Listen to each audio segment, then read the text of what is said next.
Good evening and welcome to the Strand. I'm Christina Foxley, the Director of Events, and I'm pleased to introduce two art directors, Dan Nadel and Chip Kidd, here tonight to discuss Art in Time, Unknown Comic Book Adventures 1940 to 1980.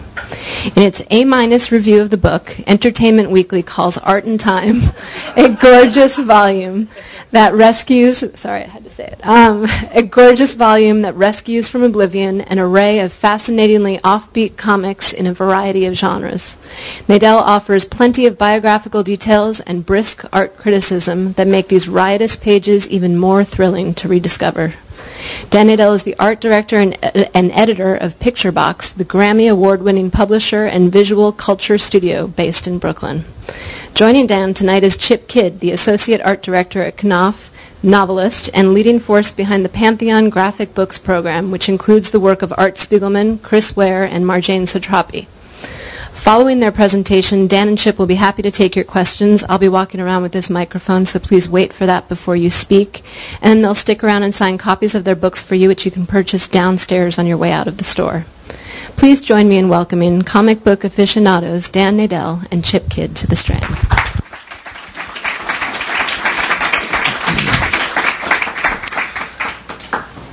Thanks so much, Christina. Thanks for having us. Thanks for coming out on a rainy night, everybody. So tonight I'm just going to talk a little bit about the book and do a brief reading from one of the stories, and then Chip and I will talk about comics, the topic of the night. So Art in Time is a sequel of sorts to my first book, Art Out of Time. A friend of mine just joked that the next one will be called Art just a little behind schedule. But the first one was sort of an attempt to bring back a different way of thinking about comics history, and by resurrecting these sort of forgotten gems, also point a way forward for young artists and for a new way of thinking about the history of the medium.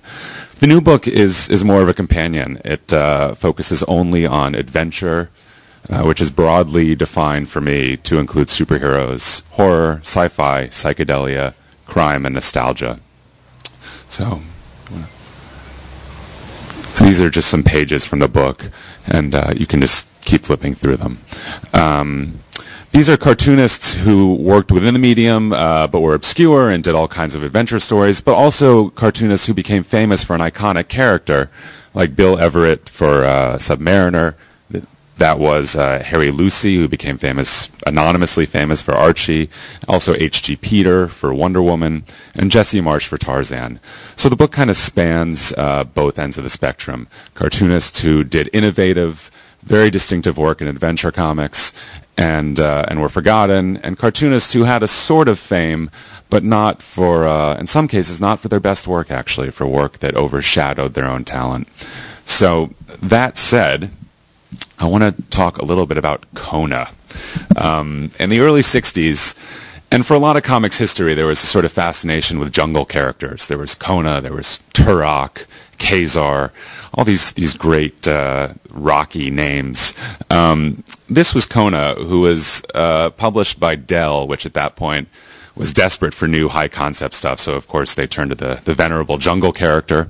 This is in 1962, and drawn by a guy named Sam Glanzman, who had been drawing comics since 1941, fought in World War II, came back home, installed machine guns for a long time in aircrafts, which he said was basically the same thing as drawing comics. You get up, you do something, go to sleep, get up, do it again. And Glanzman had a wonderful career, first coming back and doing Kona, then becoming kind of a cult fan favorite for his war comics, for DC Comics. He's retired, lives in upstate New York, and had a really dynamic, brisk drawing style. He hardly ever penciled, which is usually the norm in comic book pages. You kind of render it out with pencils and then you ink. But he usually just went straight to ink. So there's a kind of freshness and a dynamism to his lines that you don't often see on a comics page. It also meant that his compositions got crazy and kind of proto-psychedelic very, very, very fast. Kona was the story of Kona. a mysteriously white-haired jungle dweller on Monster Island, and the Dodd family is shipwrecked there. Family of 4, and he, of course, has to look out for them as they explore the island. And, of course, it's a scientist and a woman and 2 rambunctious kids. So we'll pick up here with Kona, Cave of Mutations. Excuse me. One of the great things about Kona is the prose, as you'll see, or hear. Kona, monarch of Monster Isle, ruler of that great sub-Pacific cave housing a prehistoric civilization, is faced with 4 distinct problems. The great cave is flooded almost to its roof. These waters, as you recall, pour down from the surging Pacific above through a fissure extending, so to speak, from the ceiling of the cave to the floor of the Pacific. Those waters pour even now. And those waters carry shark. But that is not all. Even as the animal residents of the cave have grown to monstrous proportions in consequence of a disease that has transformed them to creatures 10 times their natural size, so the sharks, pouring downward from the Pacific, upon contact with the infected waters below, have now, too, grown to sizes at least 10 times their natural immensity. Ridding the cave, Monster Isle, of its waters is problem 1. Ridding the cave of its new school of visitors from above is problem 2. Problem 3 is no simpler. It concerns the remaining monsters, other than the sharks, those the flood did not entirely destroy.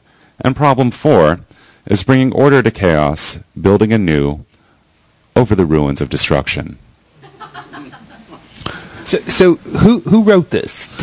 Well, it's fuzzy. L.B. Cole, who you may know as a cover artist for many, many years, was a fantastic cover artist in the 40s and 50s for various sort of subpar comic book companies, made bright, iconic covers, and later in life became an editor for Dell, but only after Dell had lost its license. We're going deep nerd here. Pardon me. Dell Comics used to have the license to Disney and many other properties. In the early 60s, they split with a company called Western that was packaging Disney. So they were desperate for content. They hired L.B. Cole, who by then, I'm not really sure what he was doing because I can't track down much info. There's only one interview ever conducted with him. L.B. Cole came on board and wrote these supposedly, although Glanzman claims that he actually got the scripts and rewrote them completely. And I believe him, actually. It's too distinct, and it's too in line with everything else he did for it not to be anybody else. Was this the last stuff he did? L.B. Cole? Yeah. L.B. Cole did this for a little while. He also edited John Stanley. John Stanley's Melvin Monster and 13 Going on 16, which is, they're both now reissued from Drawn and Quarterly.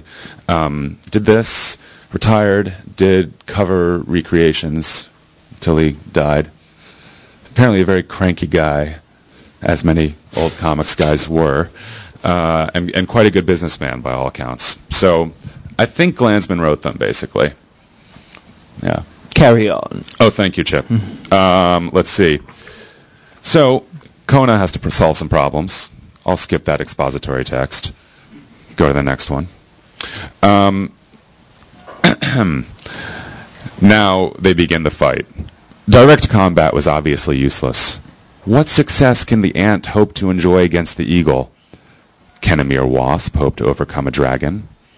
To what inevitable end must the waging of war by an infant against a giant come? Engaging the enemy face to face? No, that was not the way. Kona knew it. Dr. Dodd knew it. Kona's people knew it. Mason, Lily, Mary, Dr. Dodd, Kona. At this point, the family and Kona begin to try to escape from the cave and get away from the sharks and assorted other dangers. We can go to the next slide. And Kona figures out a way to break through the cave wall. But the trick here is that if he breaks through the cave wall, that'll unleash various other monsters that he'll have to fight. But then he figures the monsters will fight the shark, and they can kind of scurry away while the monsters and the shark are fighting. But there's a lot of philosophizing in between, which brings me to this page. Next slide. And this is a great example, by the way, of Glanzman's sort of intuitive, epic sense. He goes full page on this one. Conceivably, Kona dreamed, the monsters were infected with giantism, and the sharks from the Pacific above, who had likewise been infected with giantism, would do battle between themselves and between the mutations that lived on the other side of the wall, in that cave adjoining Monster Cave. It's not funny. Kona makes a decision to pierce the wall, moves on, and let's go to the next slide. Ah, there we are. Perfect. But there's a bit of a problem, a hitch. The sharks were too immense to do proper battle with, and Kona had no delusions as to any possible victory. There was no equality here. Shark, help, break, wall. No equality, and no possibility of victory. Not only did Kona realize this, but the domesticated Triceratops realized it too. And so did the Tyrannosaurus. Needless to say, dinosaurs and shark fight, and fight, and fight. They continue to fight until we arrive here. For hours and hours and hours, the battle raged. To whom would go victory? Would the diseased monsters, native to Kona's kingdom, emerge winners of this grisly duel, or would the intruders from above? Next slide. Could any real decision be reached in this combat of monstrosities? When? When? Would one group win, or would they all... Why? Perish. Which? Nobody wins wars like these. Kona's problems were still with him in full force, all four. No.